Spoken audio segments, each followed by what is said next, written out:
Bonjour Alice Tourbier, ravie de vous recevoir dans Smart Woman. Moi qui vous remercie. Alors Alice, vous faites partie d'une famille entrepreneuriale célèbre. Puisque vos parents, oui un petit peu quand même, puisque vos parents, donc Florence et Daniel Catillard, sont propriétaires exploitants d'un domaine très connu, puisqu'il s'agit du Smith-Lafitte. Après avoir été champion de ski, Exactement. après avoir fondé notamment GoSport, bon. Oui, ils ont eu 3 vies en une. Et voilà, c'est vrai exactement.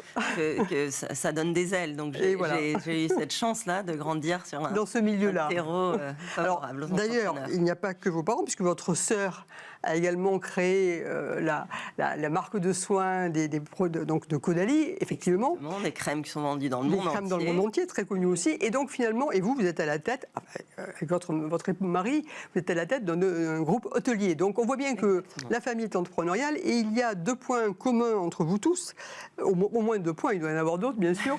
C'est que d'une part, vous travaillez systématiquement en couple, c'est vrai pour votre sœur, c'est vrai pour vos parents, c'est vrai pour vous. C'est pas toujours le cas. C'est amusant, mais c'est le cas. C'est le cas. Et puis, bien sûr, l'axe stratégique de l'ensemble de la famille est autour des vignes, autour du vin, autour du raisin. Donc, c'est vraiment la ressource phare pour tout ça. Alors, je voulais que vous nous racontiez le démarrage, puisqu'au début, vous avez fait des études économiques, vous avez fait Subdeco, puis après, énologie. Et puis vous vous retrouvez donc à créer un groupe hôtelier. Comment ça s'est passé? Oui, donc moi j'ai d'abord grandi à Grenoble, mais c'est en déménageant à Bordeaux que j'ai trouvé des véritables racines. Et donc sur les terres du château Smith-Lafitte, qui est la propriété viticole familiale, qui était un sacré tremplin de départ. Bien sûr. On avait donc des visiteurs qui séjournaient dans la maison de mes parents. Et il y a eu cette idée assez géniale d'ouvrir les portes du château à des visiteurs, ce qui se faisait pas trop à l'époque à Bordeaux, parce qu'on est début des années 90, les vignobles étaient plutôt fermés sur eux-mêmes, ils exportaient leur production. Et donc on était un des premiers châteaux à ouvrir ses portes pour du réceptif, pour des soirées au château. Et puis on a eu cette idée de construire un hôtel. Alors ma sœur avait déjà créé ses crèmes à base de pépins de raisin. Et donc c'est de façon assez naturelle qu'on a fait un spa qui utilisait ces brevets Caudalie. Et le concept de vinothérapie était né. Et donc on a ouvert les sources de Caudalie avec mon mari en 1999. Le projet n'était pas aussi ambitieux que ce qu'il est devenu. Oui, on a trouvé, nous, une vraie passion dans ce métier d'hôtellerie, de recevoir, d'accueil, de gérer une équipe et d'offrir des prestations haut de gamme. Et donc on a gravi plusieurs étapes dans cette aventure hôtelière. Voilà, parce qu'en 25 ans, vous avez fait beaucoup de chemin. Donc le premier, c'est vraiment les sources de Caudalie, mais après, vous en avez d'autres, puis vous avez d'autres projets. Exactement. On a donc ouvert les sources de Cheverny en plein Covid. C'était une ouverture en 2020. Un peu compliqué parce qu'on a dû refermer et rouvrir. Donc ça, c'est en Val-de-Loire. On y retrouve ce qui fait l'ADN de notre maison, c'est-à-dire ce lien avec la vigne qu'on voit depuis sa chambre, un restaurant qui est étoilé également à Cheverny en Val-de-Loire, et puis le spa qui utilise les crèmes Caudalie, un spa by Caudalie. Et donc ça, c'est le concept des sources de Cheverny. Et donc on s'implante maintenant dans d'autres régions viticoles. Donc on va ouvrir la Bourgogne, qui est déjà en travaux. On a repris une très belle maison historique, un château-hôtel qui est le château de Gilly, en face de Clos-Vougeot. Donc on est entre Beaune et Dijon, qui est une région stratégique pour les grands vins et les gens qui souhaitent séjourner dans les vignes bourguignonnes.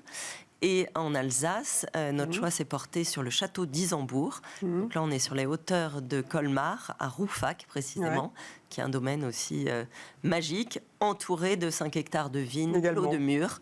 Et donc à chaque fois, on travaille en bio, parce qu'on est très engagé aussi auprès de la nature. Oui. Bien sûr. Oui, alors justement, vous avez fait des choix assez exigeants, puisque vous avez d'une part choisi de classer vos hôtels dans la catégorie Palace. Voilà, c'est 5 étoiles. Voilà. Et on va chercher ensuite la distinction Palace. Donc on est Palace aux sources de Caudalie depuis depuis 2016, je crois, maintenant.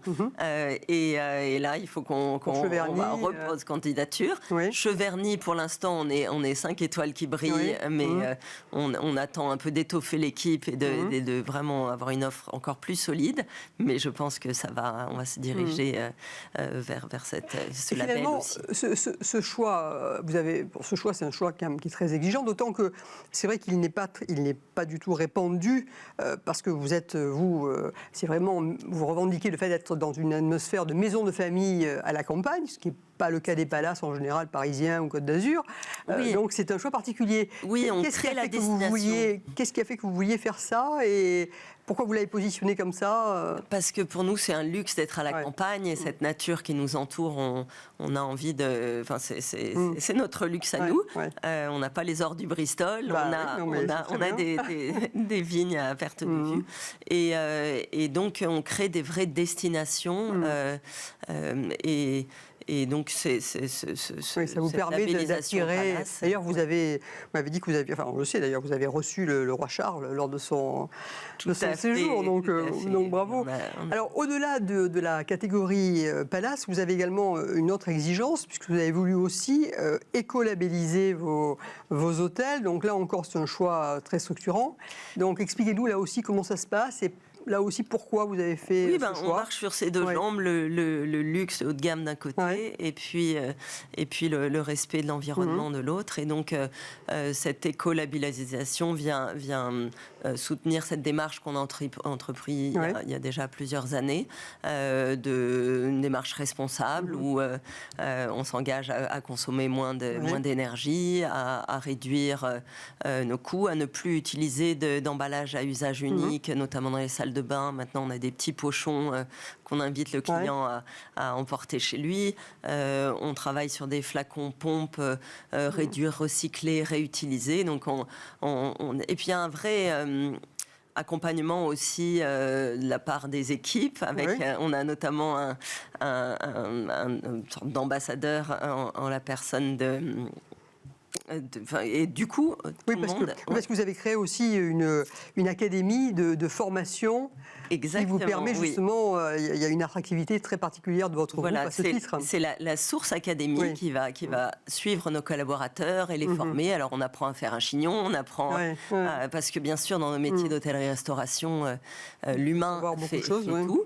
Et donc on se retrouve à recruter des états d'esprit, des gens qui aiment les gens, c'est déjà la base de notre métier d'accueil. Et ensuite on va avoir des formations un peu plus techniques pour pouvoir accompagner les collaborateurs.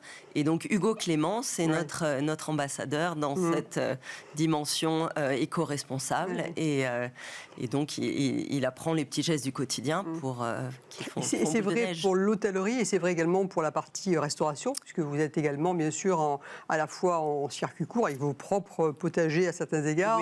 Oui, on essaye d'être autosuffisant, mais on n'y arrive pas tout à fait. En tous les cas, on travaille avec des producteurs qui sont sourcés en local et qui vont être aussi engagés dans cette démarche responsable.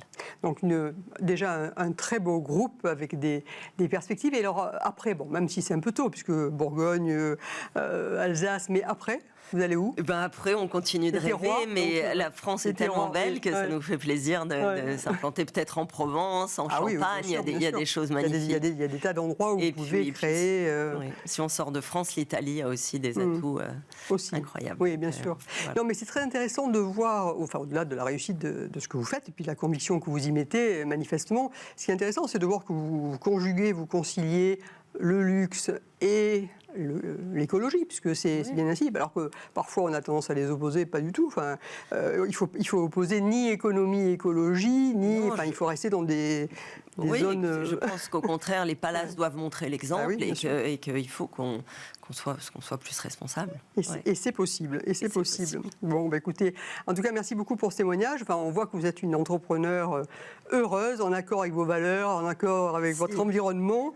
Et vous êtes, je trouve que votre témoignage montre à quel point le métier que vous exercez, c'est un très beau métier, l'hôtellerie, avec les terroirs au cœur, en ce qui vous concerne. Donc, bravo encore et Très belle suite. Merci beaucoup. Merci de votre accueil. Bon, écoutez, notre émission se termine, donc merci de votre écoute et je vous donne rendez-vous le mois prochain.